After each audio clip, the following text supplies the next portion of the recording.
Hello students, good morning. कैसे हैं आप सभी लोग? आज जो है हम लोग आगे चलेंगे इस चैप्टर के अंदर। अपना पी ब्लॉक एलिमेंट चल रहा था, 13 ग्रुप के जो एलिमेंट थे वो हमारे चल रहे थे और उसके अंदर कुछ कंपाउंड्स हम लोगों ने कर लिए थे। B2O3 तक हमारा हो चुका। आज जो हमारा नया कंपाउंड है वो है ऑर्थोबोरिक एसिड HbO3। इस HbO3 के बारे में आपको बहुत सारी चीज़ें पता है ना, पहले से पता है, हम लोग पहले भी इसको देख चुके हैं। इसका इन्फेक्टर हम लोगों ने निकाला हुआ था, उस इन्फेक्टर की बात भी अभी हम लोग करेंगे कैसे निकाला गया है। तो H3BO3 को वैसे हम लोग बोरिक एसिड ही बोलते हैं अगर बोलने में चाहे तो, ठीक है, लेकिन इसका जो रियल नेम है वो है ऑर्थोबोरिक एसिड। ऑर्थोबोरिक अम्ल, ऑर्थोबोरिक अम्ल बोलते हैं इसको। तो जो ऑर्थोबोरिक अम्ल ये है, इसको या तो इस तरीके से लिखो H3BO3, या फिर इसको बहुत जगह पर इस तरीके से लिखा गया है BOH होल थ्राइस। दोनों ही सही है, ठीक है। इस तरीके से लिखते हैं तब ऐसा लगता है कि ये बेस है ना? आपको OH दिख रहा होगा यहाँ पर, तो OH देखते हुए ऐसा लगता होगा बेस है, लेकिन ये बेस नहीं है, इसको लिखने का तरीका है, ठीक है, H3BO3। तो H3BO3 का स्ट्रक्चर जब हम लोग देखें तो कुछ तरीका होता है, ठीक है, ट्राइंगल इसका स्ट्रक्चर होता है। और चूंकि हम लोगों को पता है कि यहाँ पर जो बोरोन है, बोरोन के जो बाह्यतम कोश है, आउटर मोस्ट शेल जो है, इसमें अभी भी सिर्फ 6 इलेक्ट्रॉन्स है, 1 2 3 4 5 6। तो इसका मतलब ये एक तरीके से इलेक्ट्रॉन डेफिशिएंट स्पीसीज है। इलेक्ट्रॉन डेफिशिएंट मतलब इलेक्ट्रॉन में यहाँ पर इलेक्ट्रॉन न्यून है, इलेक्ट्रॉन में कमी है यहाँ पर। तो इसमें इलेक्ट्रॉन में कमी होने की वजह से ना तो ये आर्सेनियस एसिड की तरह काम कर पाता है और ना ही ब्रोंस्टेड एसिड की तरह काम कर पाता है। ना तो आर्सेनियस अम्ल बनेगा ना ही ब्रोंस्टेड अम्ल बनेगा, ठीक है। तो एक्चुअल में अपना स्थायित्व ग्रहण करने के लिए, अपनी स्टेबिलिटी को गेन करने के लिए इसको अगर हम लोग पानी में डाल दें, ठीक है, केमिस्ट्री में जब भी अगर आपको कोई दुविधा हो किसी चीज सब्सटेंस के अंदर, कोई कंपाउंड ऐसा हो जो आपको प्रॉपर्टी नहीं दिखा रहा हो, तो उसके साथ आप होली खेल लो, उठा के उसको पानी में डाल दो। जैसे वो पानी में डालोगे अपनी प्रॉपर्टी शो करना शुरू कर देता है, ठीक है। तो बोरिक एसिड जो है अपनी प्रॉपर्टी शो नहीं कर रहा। प्रॉपर्टी इसलिए शो नहीं कर रहा क्योंकि ना तो इसका पास जो बाह्यतम कोश है, इसका जो आउटर मोस्ट शेल है वो कंप्लीट नहीं है अभी यहाँ पे, ठीक है। देखो आप यहाँ पे अगर इलेक्ट्रॉन काउंट करो तो हम लोग यहाँ पे इलेक्ट्रॉन काउंट करें इसके, देखो 1 2 3 4 5 6, इस तरीके से यहाँ पे 6 इलेक्ट्रॉन हो रहे हैं, ठीक है। तो 8 इलेक्ट्रॉन मुझे कंप्लीट करने हैं। तो 8 इलेक्ट्रॉन कंप्लीट करने के लिए इसके अंदर हम लोग क्या करते हैं, H3BO3 को डाल देते हैं पानी में। तो जैसे हम लोग इसको पानी में डालते हैं तो पानी के अंदर होते हैं H+ आयन और OH- आयन। तो ये OH- आयन इसके साथ चल जाते हैं, क्लियर। अभी जस्ट आगे बताऊंगा मैं इसको। तो ये एक तरीके से बहुत वीक एसिड है। वीक एसिड इसका मतलब इसकी pH जो है कम से कम 4 से ऊपर होगी और 7 से नीचे होगी, ठीक है।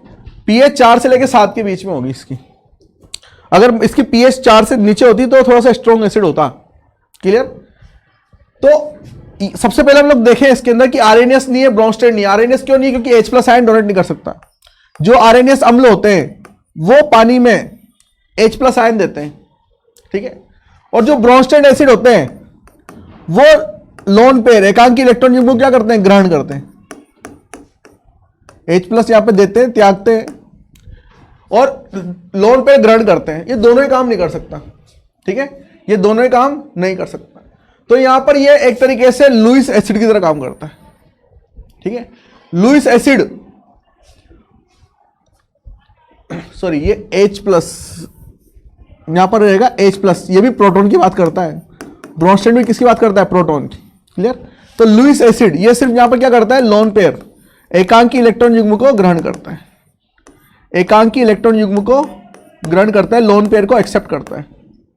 लोन पेयर एक्सेप्टर है ये, lone pair acceptor Lewis acid. ना तो ये H+ देगा और ना आर्सेनियस की तरह काम करेगा, ना ब्रोंस्टेड की तरह काम करेगा, ये काम करेगा लुईस एसिड की तरह। सबसे पहले हम लोग देखते हैं इसकी प्रिपरेशन मेथड। यहां पर जो प्रिपरेशन मेथड है इसके बनाने का जो तरीका है, ये हम लोग पहले भी देख चुके हैं इसको। H3BO3 लास्ट लेक्चर में हम लोगों ने बनाया था, ठीक है।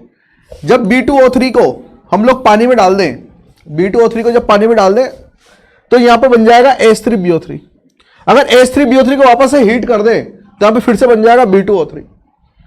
B2O3 को पानी में डालोगे तो H3BO3 बनेगा, इसको वापस से गर्म कर दोगे तो B2O3 बन जाएगा। ये B2O3 जो है हम लोगों ने लास्ट लेक्चर में इसको बताया था, इसको क्या बोलते हैं, इसको बोलते हैं एनहाइड्राइड, बोरिक एनहाइड्राइड। मतलब बोरिक एसिड का क्या बन जाएगा, एनहाइड्राइड। एनहाइड्राइड का मतलब ये होता है कि वहां से वाटर मॉलिक्यूल जो पानी का अणु है वो निकाल दिया गया है, अब वहां पे पानी का अणु नहीं है, उसको बोलते हैं बोरिक एनहाइड्राइड। ठीक है, किसी का भी एनहाइड्राइड आपको बनाना हो तो आप वहां से क्या कर दो, पानी निकाल दो। ठीक है, पानी डालते ही एनहाइड्रस हो जाएगा और पानी निकालते एनहाइड्राइड हो जाएगा। क्लियर। दूसरा तरीका था, इसको हम लोगों ने कल देखा था, बोरेक्स के साथ में जब HCl की रिएक्शन कराई थी, तो 2 बार रिएक्शन कराई थी और दोनों बार यहां पे क्या बनने वाला था, H3BO3 बना था। ये हम लोगों ने कहां देखा था, ये हम लोगों ने देखा था B2O3 कंपाउंड जब कल पढ़े थे, उसी से आगे चल रहे हैं। B2O3 कंपाउंड पढ़ा था, तो B2O3 कैसे बनेगा, यहां से बोरेक्स में HCl डाला, बोरेक्स क्या होता है Na2B4O7.10H2O, तो बोरेक्स के अंदर जब HCl डाला तो ये बना H3BO3, HCO3 को जब गर्म किया तो क्या बना, B2O3। क्लियर, 2 बार गर्म करना पड़ेगा H3BO3 को, एक बार तो यहां पे H2P4O7 बनेगा, याद होता आपको, मेटाबोरिक एसिड, सॉरी टेट्राबोरिक एसिड। उसके बाद में कैलेमेनाइट, तीसरा है कैलेमेनाइट CA2B6O11.6H2O, इसके बारे में हम लोगों ने बात की थी, कैलेमेनाइट के बारे में, यह भी एक तरीके का और था। और इसको हम लोगों ने Na2CO3 के साथ, Na2CO3 यहां पे होना चाहिए फ्यूज्ड, फ्यूज्ड के साथ अभिक्रिया की थी। ठीक है, जब फ्यूज्ड Na2CO3 की कैलेमेनाइट के साथ रिएक्शन करी तो वापस से हमारे पास में क्या बन गया था, H3BO3 बन गया था। सॉरी, इसके बाद हमारे पास बना था बोरेक्स Na2B4O7, और फिर इसकी रिएक्शन हम लोगों ने किससे की थी, HCl से, तो हमारे पास बना था H2B4O7। ठीक है, इसको जब गर्म किया तो यहां से बना H3BO3, इसको और गर्म किया तो यहां से बना B2O3। इस तरीके से रिएक्शन पूरी हुई थी, आप ध्यान से देखो पुराना लेक्चर, कल के लेक्चर में ये सारी चीजें यहां पर हुई है। क्लियर। तो हम लोगों को बनाना है ऑर्थोबोरिक एसिड। ऑर्थोबोरिक एसिड के लिए आपके पास 3 मेथड है, या तो आप B2O3 को ले लो, या फिर आप यहां पर बोरेक्स को ले लो, या फिर कैलेमेनाइट को ले लो। H3BO3 इलेक्ट्रॉन डेफिशिएंट है, इलेक्ट्रॉन न्यून है। ठीक है, क्योंकि बायतम कोश आउटर मोस्ट शेल में 6 इलेक्ट्रॉन। ये एक तरीके का वीक एसिड होता है बहुत, इसकी जो pH है, अगर pH 1 होती तो बहुत ज्यादा स्ट्रॉन्ग होता है। pH जैसे जैसे 7 की तरफ जाएगी तो वहां पर जो एसिड है उसकी स्ट्रेंथ क्या होती जाएगी, कम होती जाएगी, मतलब उसकी जो ताकत है वो कम होती जाएगी। क्लियर। अगला लो BOH थ्राइस। अभी जस्ट मैं जस्ट की बात कर रहा था कि H3BO3 को आप क्या डाल दो, पानी में डाल दो।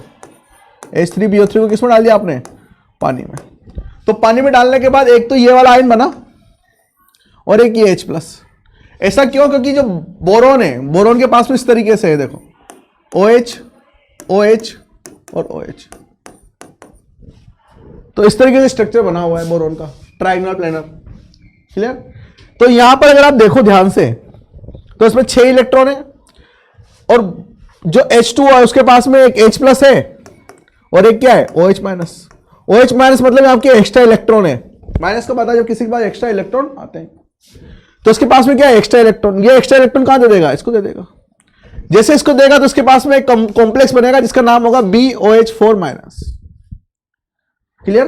BOH4- कॉम्प्लेक्स बनेगा यहां पर, स्टेबल है ये क्या एक तरीके से स्टेबल कॉम्प्लेक्स है।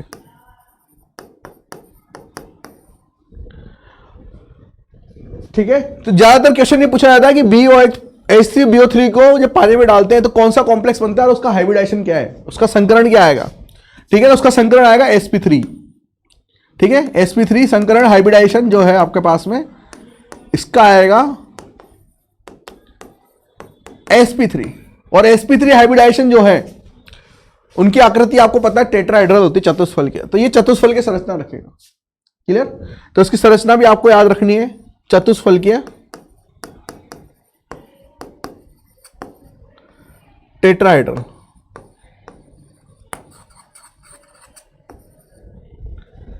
क्लियर। अब हम लोग इसका कंपैरिजन जो है वो NaOH के साथ में करते हैं। इसका कंपैरिजन जो है वो किसके साथ करते हैं, NaOH के साथ में। तो आपको पता है जब भी एसिड और बेस, अम्ल और क्षार को जब हम लोग देखते हैं, कोई सब्सटेंस आपको दे दिया जाए कि वो अम्ल है कि क्षार है, आपको पता लगाने के सूचक काम में आते हैं।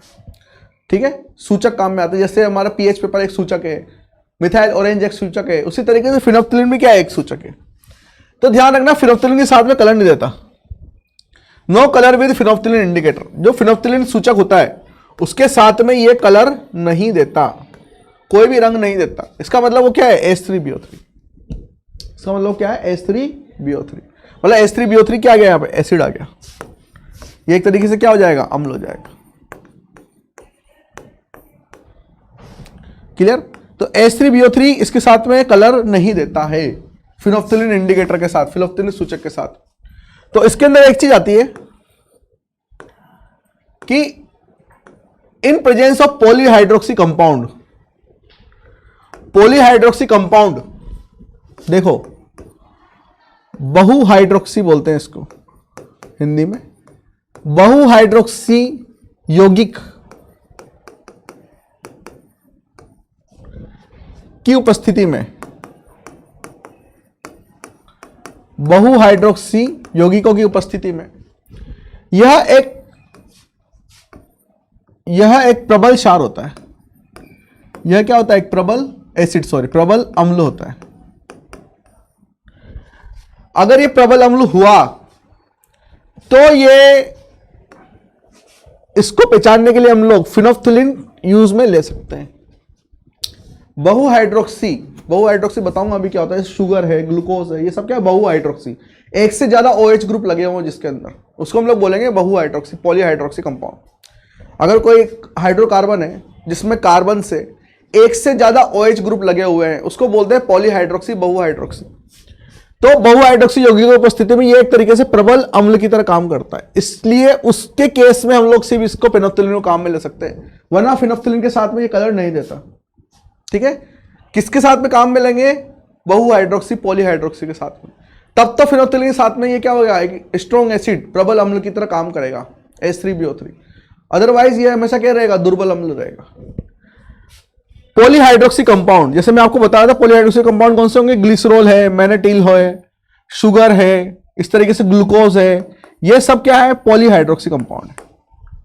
पॉलीहाइड्रोक्सी जैसे इस तरीके से जुड़े हुए हों, ये OH, फिर C, फिर OH, इस तरीके से कार्बन से एक से ज्यादा OH ग्रुप जुड़े हुए हो, अलग अलग कार्बन, मतलब पूरी संरचना में बहुत सारे कार्बन हो जिसके अंदर OH ग्रुप जुड़े हुए हो।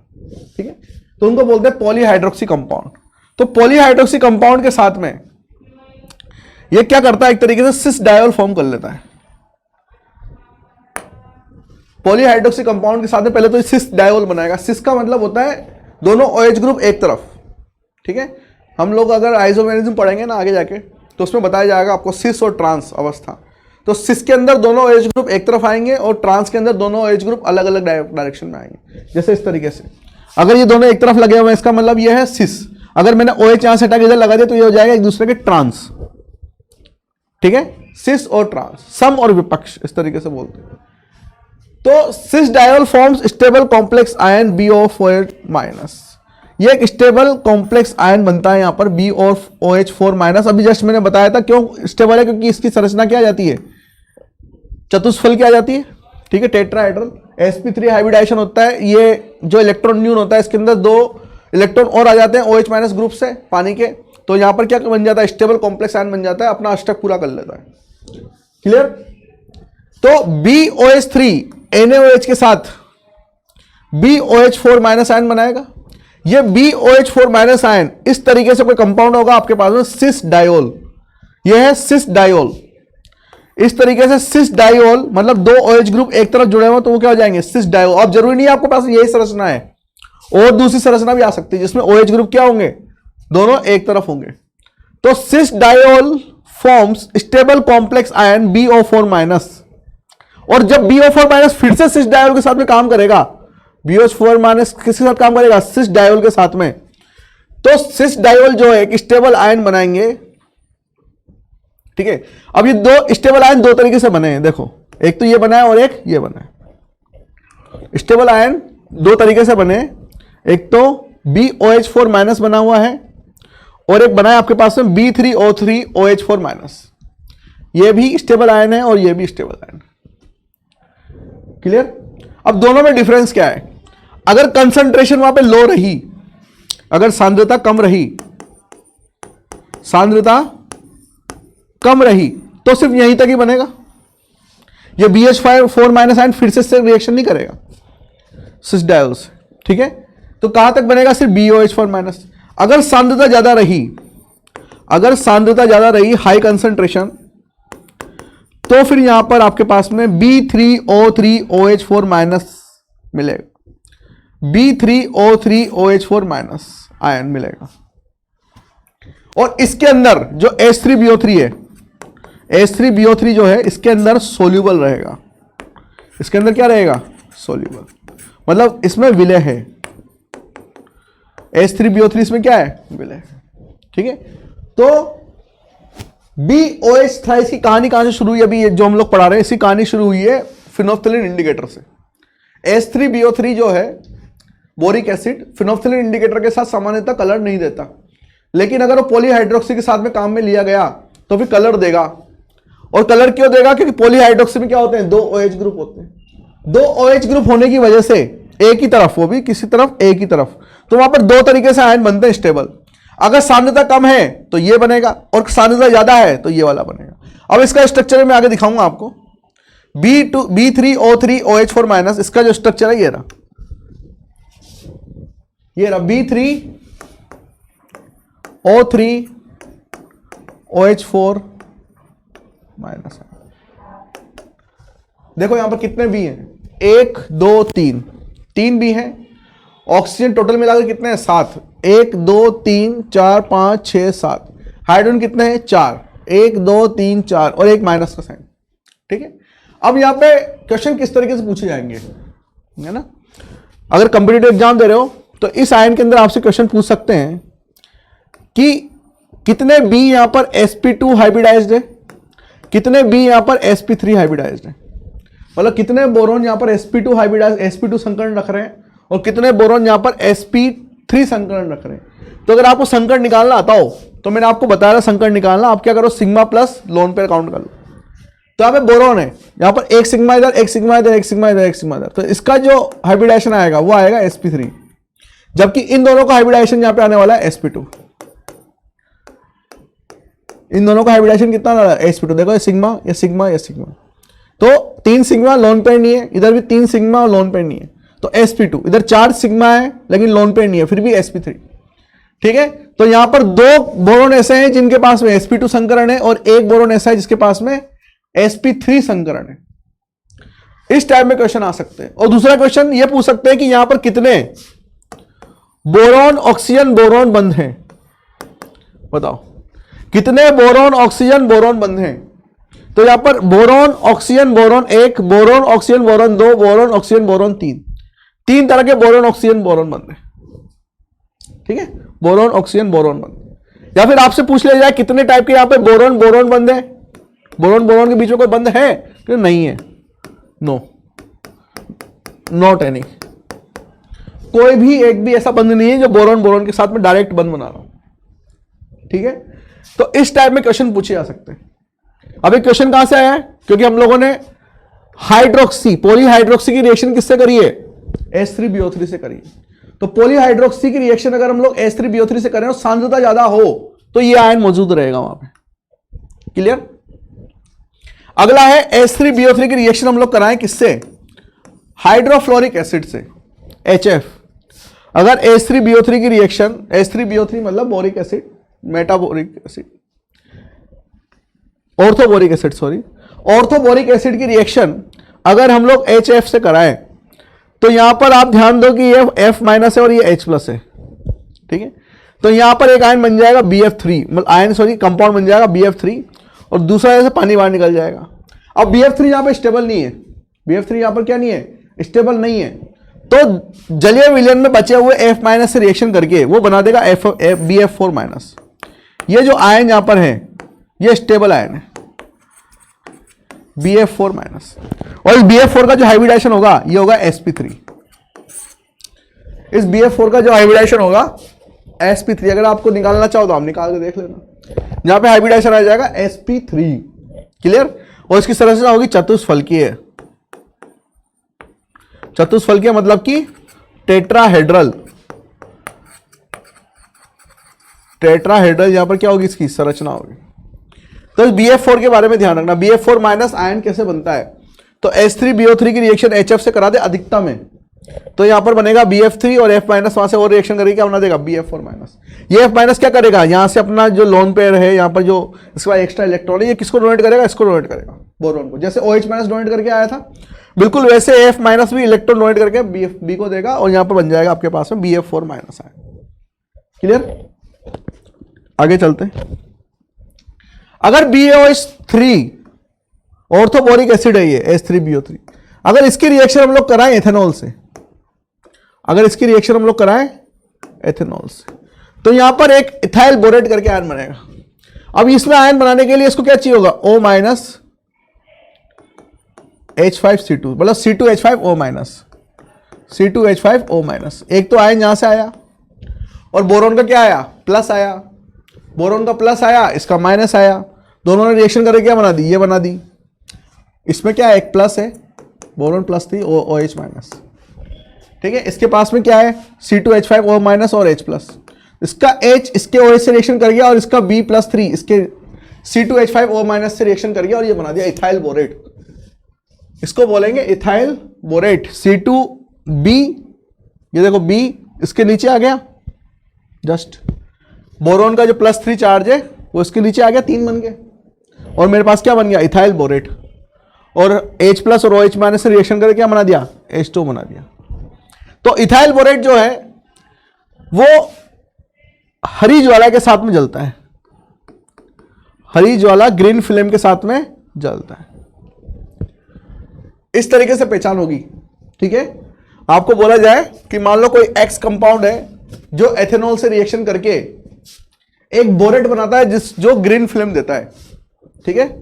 तो उस X कंपाउंड को पहचानो। तो X कंपाउंड क्या होगा आपके पास में, H3BO3, ठीक है, BOH का होल थ्राइस। अगला है H3BO3 की रिएक्शन हम लोग NaOH से करा दी, पहले भी करा चुके हैं हम लोग, कल की क्लास में हम लोग पहले भी करा चुके हैं। H3BO3 की रिएक्शन NaOH से, तो यहां पे बना था सोडियम मेटाबोरेट।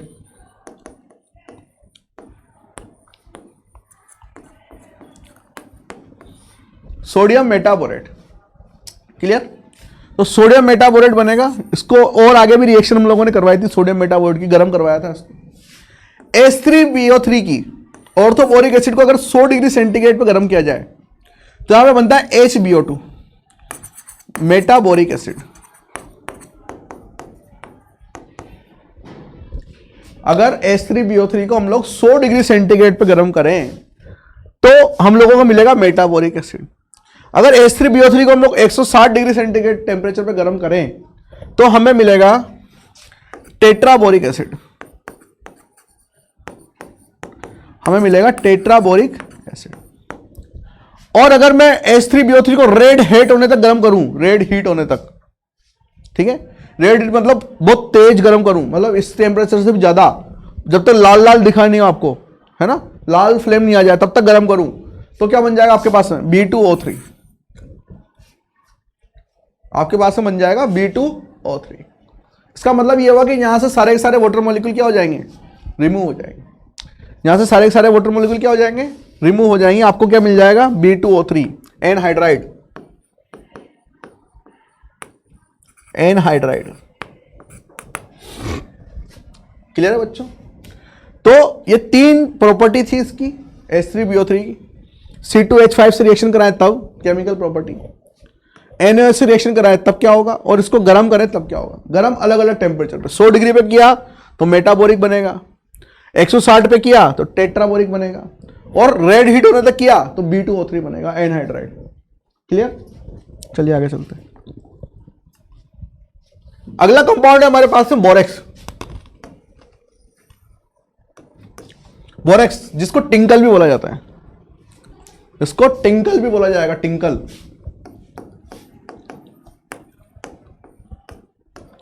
बोरेक्स हम लोग देख चुके हैं Na2B4O7.10H2 पहले स्टार्टिंग से देख चुके हैं। इसको कैसे बनाया जाएगा, तो इसको बनाने के लिए मैंने किसका यूज में लिया था, कैलेमेनाइट का यूज में लिया था। Ca2B6O11 ये और था, इससे हम लोगों ने Na2CO3 फ्यूज्ड का मतलब है गलित। अगर Na2CO3 आपने गलित अवस्था में ले लिया फ्यूज्ड, तो यहां पर कैलेमेनाइट आपको Na2B4O7 बना के दिएगा, ठीक है। और इसके बाद में तो हम लोगों ने रिएक्शन कराई हुई है, इसकी रिएक्शन HCl से कराई, ठीक है। तो हमें क्या बन गया वहां पर H3BO3 बन गया। अगर H3BO3 की रिएक्शन Na2CO3 से कराई तो भी यहां पर हम लोग क्या मिल सकता है, Na2B4O7 बोरेक्स मिल सकता है। लेकिन इस बोरेक्स में और उस बोरेक्स में थोड़ा सा अंतर है, इसमें वाटर मॉलिक्यूल नहीं है, ठीक है। इस वाले बोरेक्स में क्या नहीं है, वाटर मॉलिक्यूल नहीं है, जबकि वहां पर वाटर मॉलिक्यूल है।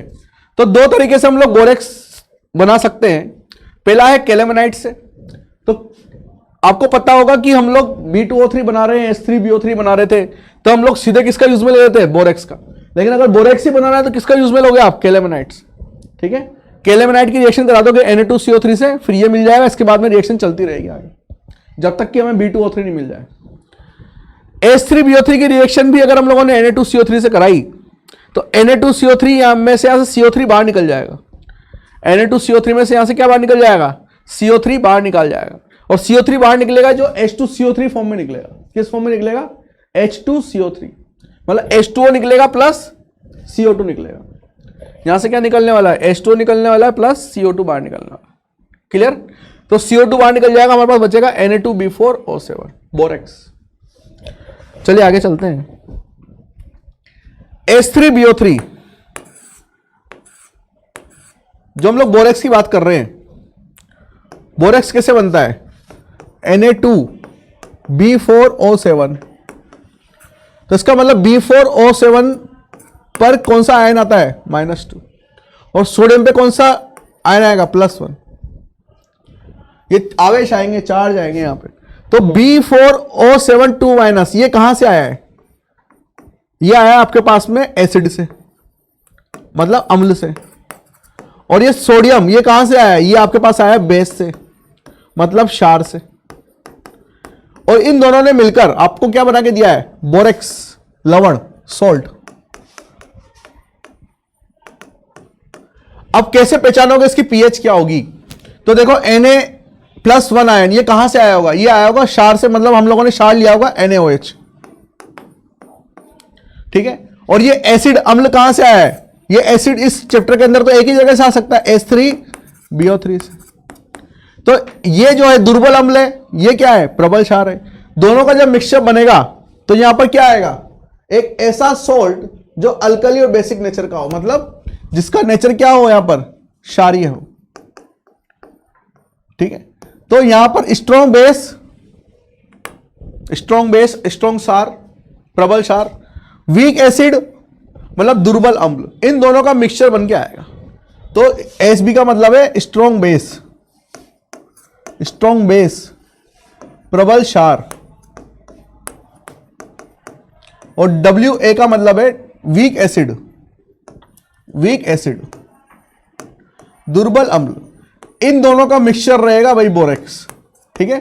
और पीएच जो है >7 आएगी, क्यों, क्योंकि ये लवण किस टाइप का है, प्रबल क्षारीय नेचर का लवण है, ठीक है। तो इसके अंदर जो क्षार की प्रवृत्ति है वो ज्यादा है, ठीक है। क्षार का नेचर, क्षार के गुण ज्यादा है, इसलिए जो सॉल्यूशन हमारे पास निकल के आएगा बोरेक्स का वो क्षारीय होगा। क्लियर। जब बोरेक्स की अभिक्रिया पानी से करा दी जाए तो ऑब्वियसली बात है यहां पर क्या होगा, इसका हाइड्रोलाइसिस होगा। हाइड्रोलाइसिस जलीय अपघटन होगा। और जलीय अपघटन पर आपको पता है किसी भी चीज को पानी में डाल देते हैं, और ये लवण है, लवण का जलीय अपघटन करेंगे तो क्षार और अम्ल मिलेंगे, ठीक है। तो लवण का जलीय अपघटन किया तो यहां पर क्षार मिला और यहां पे लवण मिला, और इन दोनों को आपस में मिलाया था तो ये बना था। इसको जब पानी में डाल देंगे तो ये बनेगा। और जलीय अपघटन हम लोग पहले भी करते आ रहे हैं, ठीक है। हाइड्रोलाइसिस पहली बार नहीं कर रहे, इससे पहले वाले चैप्टर में भी किया है, और अभी पिछले क्लास के अंदर टॉपिक था उसके अंदर भी किया है हम लोगों ने। अब H3BO3 को हम लोगों ने जस्ट पहले देखा, 160 डिग्री टेम्परेचर पे गर्म कर दो तो क्या बनने वाला है, H2B4O7, ठीक है, H2B4O7। अब हम लोग देखेंगे एनायन ऑफ बोरेक्स, अगर आप H2B4O7 का स्ट्रक्चर देखो तो ये रहा आपके पास में स्ट्रक्चर। H2B4O7, इसको हम लोगों ने बोला है टेट्राबोरिक एसिड, टेट्राबोरिक एसिड, टेट्राबोरिक अम्ल। तो टेट्राबोरिक अम्ल का जो आपके पास में स्ट्रक्चर है वो इस तरीके का है, ये बी, ये बी, ये बी और ये बी, 4 बोरॉन, 2 हाइड्रोजन और बाकी कितने यहां पर ऑक्सीजन है 7। देखो गिन लो, 1 2 3 4 5 6 7। अब क्वेश्चन फिर से वो है उसी तरीके से, कितने बोरॉन ऐसे हैं जो sp3 है, बताओ कितने बोरॉन ऐसे हैं, ये sp3, ये sp3, ये sp3। तो इसका मतलब ये होगा कि यहां पे जितने भी बोरॉन हैं वो सब क्या है, sp3 है। कोई बोरॉन बोरॉन बॉन्ड है क्या, नहीं है। बोरॉन ऑक्सीजन बॉन्ड है, हाँ है, ये 1, ये 2, ये 3, ये 3 और ये 4 और ये 5 बोरॉन ऑक्सीजन बोरॉन बॉन्ड है यहां पर, इंपॉर्टेंट है थोड़ा सा। 5 बोरॉन ऑक्सीजन और बोरॉन बॉन्ड है यहां पे, बंद है यहां पे, देख लो, 1, ये 2, ये 3, ये 4 और ये 5। कोई बोरॉन बोरॉन बंद है, नहीं है। sp3 है, सारे sp3 है। तो H2B4O7 में आपसे पूछ सकते हैं टेट्राबोरिक एसिड में कितने बोरॉन sp3 हाइब्रिडाइज्ड हैं, संकरित हैं, तो आप बोल दोगे सारे के सारे ये 4 के 4, ठीक है। कितने बोरॉन ऑक्सीजन बोरॉन बंद हैं, तो 5 है, क्लियर। और ये जब क्वेश्चन आते हैं तो डायरेक्ट टिक करने वाले हैं, बिल्कुल ऐसे टिक करना है सिर्फ आपको। अब यहां से टाइम बचाओगे तो कंप्यूटर एग्जाम में दूसरी चीजों पे ज्यादा टाइम दे पाओगे, ठीक है। और बोर्ड में इनके स्ट्रक्चर आते हैं, ठीक है। जैसे अगर 11th क्लास में होगा तो इसके स्ट्रक्चर आएंगे, तो स्ट्रक्चर तो आपको सारे याद करने हैं। अब ये स्ट्रक्चर हो सकता है 12th में काम नहीं है, 12th के बोर्ड में नहीं है, लेकिन 12th के कंप्यूटर एग्जाम में जरूर आएंगे, क्लियर है। अगला है अनायन ऑफ बोरेक्स। बोरेक्स का जो अनायन बनता है, जैसे बोरेक्स हमारे पास में बनता है Na2B4O7, ठीक है। अब जो बोरेक्स का जो अनायन बनेगा ये बहुत इंपॉर्टेंट है। बोरेक्स का जो अनायन बनता है ये बहुत ज्यादा इंपॉर्टेंट है बच्चों, बहुत ज्यादा। B4O5OH4 2-, ये 2 बार जेई पूछ चुका है इसको, 2 टाइम्स। अनायन ऑफ बोरेक्स, ठीक है, अनायन of borax B4O5OH2-, अनायन of borax. तो जो अनायन ऑफ बोरेक्स स्ट्रक्चर बिल्कुल उसकी तरह ही है, बस यहां पर क्या हो जाएगा, एक OH और जुड़ जाएगा। पहले यहां पे BOH था, यहां पे BOH था, आमने सामने अब एक OH और जुड़ जाएगा और यहां पे आयन आ जाएंगे 2, ठीक है। अब इससे क्या हुआ, अब इससे ये हुआ कि यहां पर एक ये जितने भी थे ना, ये सब sp2 थे, ये जितने भी थे ये सब sp2 ही थे। 3 ही तो सिग्मा बंद बन रहे हैं वहां पे, देखो 3 ही सिग्मा बंद बन रहे हैं, तो ये सब sp2 थे, सॉरी फॉर डेट, ये सब sp2 हैं। और जो अब आएंगे इसके अंदर ये sp2 है और ये sp2 है, ये sp3 है और ये sp3 है। क्योंकि मुझे एकदम से याद आया इस वजह से, क्योंकि ये क्वेश्चन जेई में आ चुका है और यही पूछे थे वहां पे, कितने sp2 हाइब्रिडाइज्ड बोरॉन है, कितने sp3 हाइब्रिडाइज्ड बोरॉन है, तो उनका रेशो पूछा था, तो कितने हैं, 2:2। 2 sp3 है और 2 sp2 है, ठीक है। कितने बोरॉन ऑक्सीजन बोरॉन बंद है, अभी भी कितने हैं, 5 ही हैं, ठीक है। बोरॉन ऑक्सीजन बोरॉन बंद तो अभी भी कितने हैं, 5 ही हैं। लेकिन sp2 और sp3 हाइब्रिडाइज क्या हो गए आपकी बार, 2-2 हो गए। पहले चारों कौन से थे, sp2 थे, क्लियर। तो अनायन ऑफ बोरेक्स के बारे में आपको ये बात बहुत ध्यान से रखनी है, ठीक है। अगला है H3BO3 in solid form. H3BO3 की अगर मैं बात करूं, अगर वो सॉलिड में है, मतलब ठोस अवस्था में, ठोस रूप में है, तो वो हाइड्रोजन बंद बनाएगा। तो क्या बनाने वाला है, हाइड्रोजन बंद बनाने वाला है, अगर ठोस रूप में है तो। अगर H3BO3 को आपने ठोस ले लिया है तो वो इस तरीके से हाइड्रोजन बंद बनाएगा। और ये बहुत इंपॉर्टेंट है कि हाइड्रोजन बंद कौन सी अवस्था में बनते हैं, H3BO3 के। तो H3BO3 के ठोस अवस्था में हाइड्रोजन बंद बनते हैं। हाइड्रोजन बंद मतलब कि आपको पता है ये बोरॉन है, ये OH, ये OH और यहां पर ये OH, ये एक बोरॉन, एक बोरिक एसिड हुआ है, OH OH और OH। अब दूसरा जब बोरिक एसिड आएगा इस तरीके से, तो उसके ऑक्सीजन, अब जैसे यहां पे ये है, इसके साथ में BOH होगा तो एक OH यहां जुड़ रहा होगा, इसका एक OH यहां जुड़ रहा होगा और एक OH इस तरीके से जुड़ रहा होगा। तो दूसरे बोरॉन के ऑक्सीजन के साथ में यहां पर क्या बन रहे हैं, बंद बन रहे हैं। मतलब एक का हाई इलेक्ट्रोनेगेटिव उच्च इलेक्ट्रॉन ऋणता वाला तत्व दूसरे के हाइड्रोजन के साथ में क्या कर बना रहा हूं, बॉन्ड बना रहा हूं, इसको बोलते हैं हम लोग इंटरमोलिकुलर बॉन्ड। ठीक है, intermolecular bond, intermolecular hydrogen bonding जब दो अणुओं के बीच में होती है। क्लियर, हाइड्रोजन बॉन्डिंग पढ़ाई हुई है मैंने। अगला है B2O3 माइनस आयन। ये सब छोटे छोटे टॉपिक चल रहे हैं, सब टॉपिक जो क्वेश्चंस आ चुके हैं एक बार दो बार, उनको मैं बता रहा हूं। BO3 माइनस 3, ये आयन बनता है। ये आयन जो बनता है इसके बारे में पूछा हुआ था, इसकी संरचना क्या होती है, तो इसकी संरचना होती है ट्रायंगल प्लेनर, ट्रायंगल प्लेनर।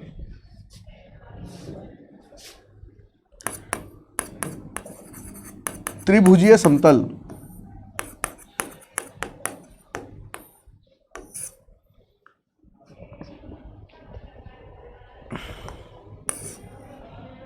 अगला है B3O6 2 माइनस आयन।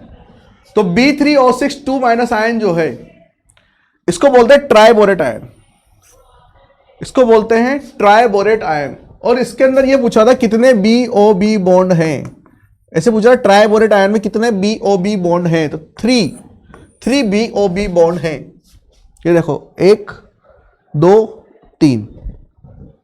और संरचना कैसी बनती है, षटफल के बनती है, हेक्सागोनल संरचना है। देख लो आप इस तरीके से, बेंजीन की तरह है बिल्कुल एक तरीके से। जैसे बेंजीन हम लोग नहीं रखते कार्बन कार्बन कार्बन कार्बन, बस यहाँ पे अल्टरनेट क्या है, ऑक्सीजन है, boron oxygen boron oxygen boron oxygen, इस तरीके से। और ऑक्सीजन के साथ में क्या है, मतलब बोरोन के साथ में क्या है, ऑक्सीजन आयन है। देखो इस तरीके से बन जाएगा B3O6 2 माइनस आयन, इसको बोलेंगे ट्राइबोरेट आयन। ठीक है, इसकी जो स्ट्रक्चर है, इसकी संरचना, ये भी आपको ध्यान रखनी है। अगला है हम लोग पायरो, पायरो कैसे बना सकते हैं, पायरो। ठीक है, पायरोबोरिक एसिड, पायरोबोरेट आयन, ये कैसे बना सकते हैं। पायरो मतलब आपको समझना पड़ेगा कि अगर दो मॉलिक्यूल ले लें हम लोग इस तरीके से, H3BO3 के नहीं, दूसरे के भी, दूसरे एसिड के भी दो ले लें हम लोग, जैसे पायरो फॉस्फोरिक एसिड हम लोग पढ़ाएंगे आगे जाके। ठीक है, तो उसके अंदर पायरो फॉस्फोरिक एसिड होता है। उसी तरीके से यहाँ पे पायरो बोरिक एसिड है। तो पायरो का मतलब यह है कि दो एसिड के मॉलिक्यूल लो और उसमें से एक वाटर मॉलिक्यूल क्या कर दो, बाहर निकाल दो। जैसे हम लोगों ने यहां पे लिया है H3BO3 के दो अणु ले लिए, दो मॉलिक्यूल ले लिए, वहां से क्या कर दिया है, एक H2O बाहर निकाल दिया, तो उसको हम लोग बोल देते हैं पायरो। ठीक है, अब ये क्या बन गया, यहां पे पायरोबोरिक एसिड बन गया। मतलब इन दोनों के बीच में एक बंध किसका जुड़ गया है, ऑक्सीजन का। ये H2O यहां से रिमूव हो गया है और क्या किससे लिंक हो गए, दोनों इस ऑक्सीजन से लिंक हो गए। तो ये जो बंध बना है यहां पर, इसको हम लोग बोलेंगे पायरो। ठीक है, तो ये होता है पायरोबोरिक एसिड। अब यहां से अगर मैं चारों H+ उड़ा दूं तो ये क्या बन जाएगा, आयन बन जाएगा। अगर चारों H+ यहां से निकाल दूं तो ये क्या बन जाएगा, आयन बन जाएगा। और आयन बनते क्या हो जाएगा, पायरोबोरेट आयन। ये बन जाएगा पायरोबोरेट आयन। क्लियर, B2O5 4 माइनस, ये बन जाएगा आपके पास में पायरोबोरेट आयन। क्लियर, चलिए आगे चलते हैं। इसके बाद में लास्ट हमारी जो प्रॉपर्टी है वो है कि ये B4O5OH4 माइनस जो आयन जो हम लोगों ने बनाया था अभी, ये जस्ट पीछे,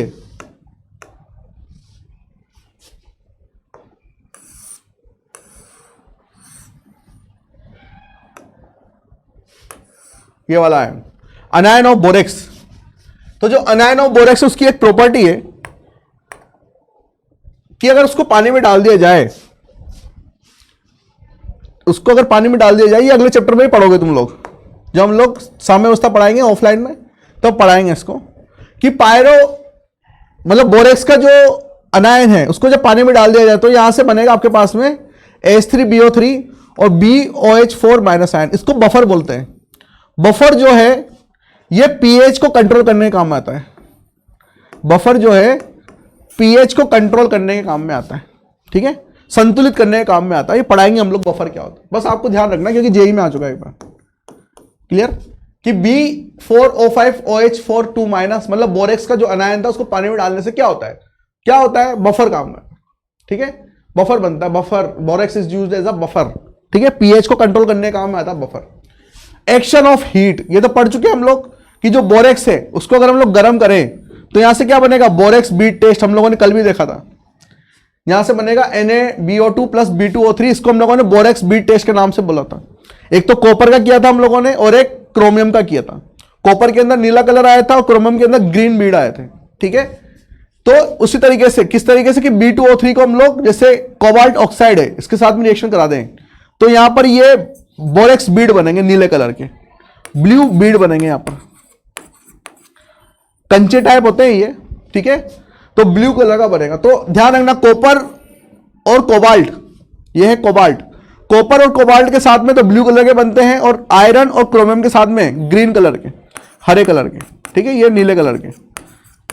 तो इस तरीके से यहां पर बीड बनते हैं, इसको बोलते हैं बोरेक्स बीड टेस्ट, ठीक है। बोरेक्स बीड टेस्ट किस काम में आता है, हम लोगों को सोल्ट दे दिया जाएगा, पहचानने में के लिए बोलेगा कि इसमें से कौन सा, इस सोल्ट में क्या केटायन है क्या एनायन है, धनायन कौन सा ऋणायन कौन सा है, तो पहचानने के लिए। क्लियर।